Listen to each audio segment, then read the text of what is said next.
Full day eating for a 200-pound model 1 week out from a photo shoot. This is how we're looking, baby. Let's dive into it.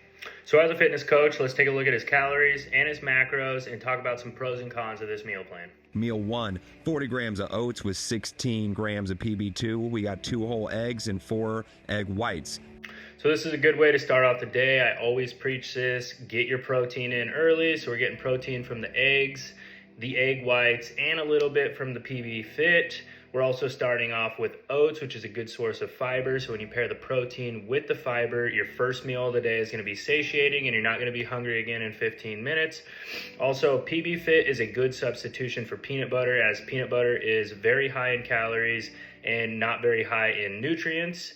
And lastly, the egg whites are a good thing to pair with eggs, as eggs are also calorically dense. So when you add egg whites to the eggs, you can get extra protein for less calories. Meal 2, 6 ounces of ground beef, 100 grams of white rice cooked, 3 ounces of broccoli, and 100 grams of fruit. So there's nothing super exciting about this meal, but it is a staple, at least in my meal plan.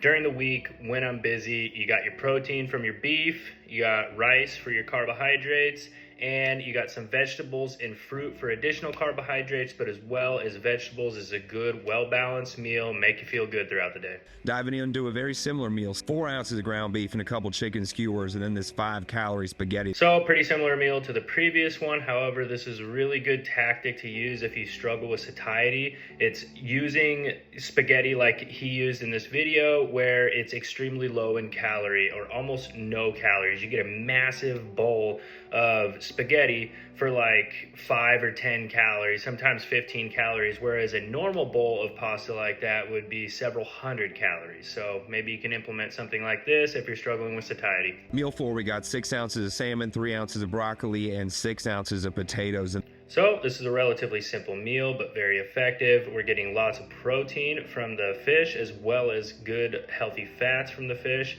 And from the potatoes and the vegetables, we're getting a good amount of satiety as well as fiber. Love it. Ninja Creami. So this is a good way to end the day. I personally do the same thing. I love my Ninja Creami, or just some type of treat that you can look forward to. But as a whole, throughout the day, we got a good amount of protein, good amount of fiber, and we met all of our fats and our proteins for the day, and good micronutrient profile. The only con that I found to this meal plan is, for most people, a meal plan like this wouldn't be as sustainable because it is pretty plain Jane, not super exciting. For a lot of people that like palatable food, want the meal plan to be a little bit more exciting, so I'd keep that in mind. However, this is still a very good meal plan, and I would give it a 9 out of 10.